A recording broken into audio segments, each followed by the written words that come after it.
Bonjour à tous, on se retrouve cette semaine, comme on l'a dit la semaine dernière, pour parler de la procrastination. Mm. Donc voilà, on espère que ça va vous plaire Plaire. et voilà, je pense qu'on va pouvoir commencer, hein. Oui, alors la procrastination, déjà, qu'est-ce qu'on peut dire sur ça?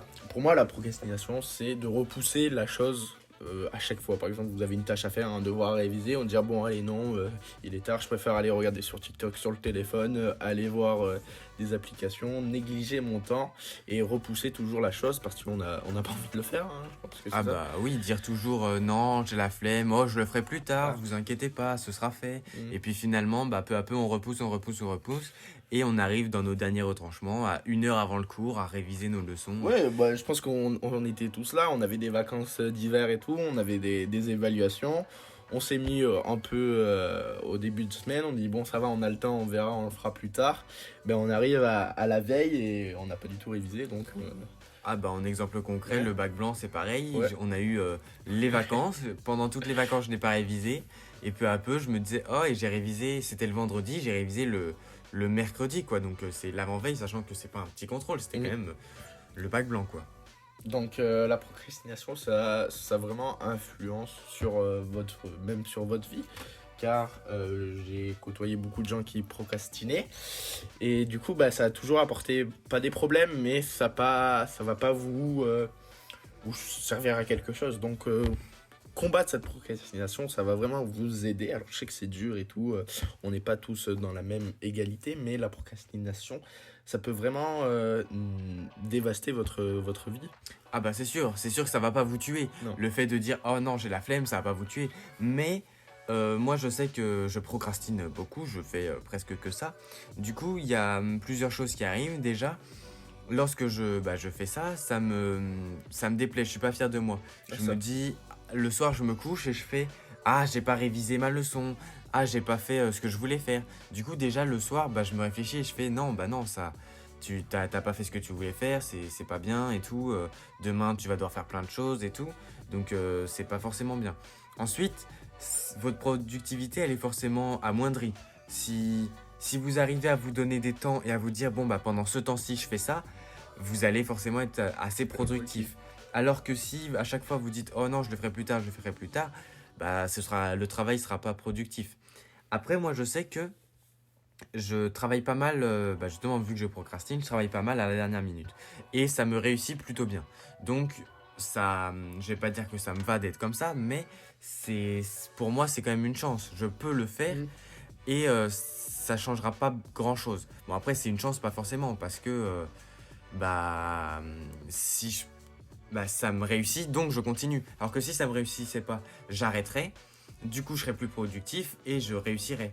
Oui, ça néglige votre productivité parce que dans votre conscience, vous avez dit par exemple, oh, je devais réviser pendant 2 heures les maths et que vous n'avez pas fait et que vous vous retrouvez à l'évaluation et que malheureusement vous foirez. Vous dites putain, j'aurais dû réviser, je suis pas content de moi, je suis pas dans un bon mood et tout. Alors que si vous avez révisé mais que vous avez une note pas folle, et vous dites ah pourquoi alors j'ai révisé pour l'instant mais pourquoi comment améliorer ça, donc ça peut toujours vous améliorer de la procrastination. Voilà, du coup, nous, n'hésitez pas à voir notre précédente vidéo qu'on a fait sur le téléphone, parce que le téléphone est vraiment le premier Oui, moyen de procrastination. qui permet de procrastiner. On passe notre vie dessus, donc forcément, on repousse. Et aussi pour éviter la procrastination, aidez-vous des moyens que vous pouvez trouver. Par exemple, vous voyez, il y a des agendas ou sur internet, vous marquez, ben voilà, ce temps-ci, pendant 2 heures, je fais mes maths et après je peux me lâcher. Au lieu de dire, bon voilà, je fais 10 minutes. Je dis bon je vais regarder dans 1 heure, je reviens sur 10 minutes, je fais 10 minutes et tout. Donc votre conscience et votre concentration ne sera pas au max. Alors que par exemple si je dis bon voilà pendant ces 2 heures je fais rien à part des maths et après je peux aller jouer. Donc ça va vous apporter du kiff que pendant 10 minutes chaque jour vous allez regarder le téléphone, vous allez regarder les maths et tout et ça va rien vous apporter. Ah c'est sûr que après pour moi il y a deux types de personnes, enfin deux types, il y en a des milliards, Ouais. mais moi je sais que je préfère passer tout mon temps, exemple j'ai un DM de physique, le faire tout d'un coup, parce que une fois que je suis dedans, tu vois, je vais pas aimer le faire, mais je vais le faire, je vais me dire bon ok c'est mon moment, je finis mon DM, alors que si je reviens un peu plus tard, j'aurais perdu mes calculs, je serais plus où j'en serais, du coup je vais pas mal repasser du temps pour me remettre là où j'en étais dans mes idées. Donc ça va me faire perdre du temps. Après, il y a des personnes qui, elles, passer 2 heures sur un DM, c'est pas possible.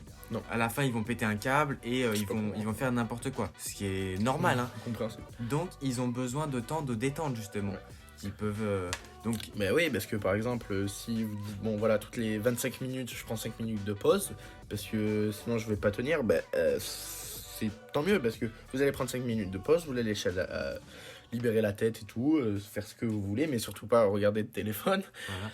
Et après, vous allez revenir encore plus concentré, encore plus envie de finir, de finir votre tâche pour aller jouer, par exemple. Ah bah, c'est sûr. Et en plus, c'est déjà le fait que vous dire, bon, je fais ça et après, je fais quelque chose de bien. Ça va vous donner une motivation qui va vous donner envie, pas de faire votre travail, mais de se dire, oh, allez, je vais me concentrer. Donc, je vais pouvoir, pour après avoir ce que je veux. C'est sûr que si vous savez que, bon, vous révisez, vous cherchez une bonne note. Une fois que vous avez révisé, vous avez la bonne note. Ça va vous motiver à la prochaine fois à réviser. Ouais, ça. Donc c'est pour ça qu'il faut toujours se mettre un peu des objectifs pour pouvoir, si vous les atteignez, vous voudrez les re-atteindre, donc vous allez continuer dans la routine que vous avez faite. Donc, dites-vous que vous allez arrêter de procrastiner. Quand vous avez envie de faire quelque chose, faites-le, ne le repoussez presque jamais, parce que ça peut vous apporter du retard. Par exemple, si vous avez du boulot à faire, vous dites, voilà, par exemple, quelqu'un vous dit fais-moi un travail, arrêtez de procrastiner et faites-le tout de suite. Hein. Ah c'est sûr que c'est pour ça que vous pouvez d'ailleurs classifier vos idées en fonction de ce qui est urgent de faire, donc ce que vous devez faire le plus tôt possible. Ce qui est au contraire un peu plus... vous avez plus le temps, où là justement vous pouvez... Donc voilà, donc pour conclure, on va vous dire que procrastiner, c'est pas forcément Quelque le chose de meilleur. bien. Ça va pas Mais vous tuer vous non détestez plus. pas aussi. Hein. Voilà, ne remettez-vous en question, mais sans non plus que ce soit trop grave. Donc le prochain podcast va parler du sommeil, je pense. Oui, je pense aussi. Dans une semaine. Et voilà, portez-vous bien. À la prochaine.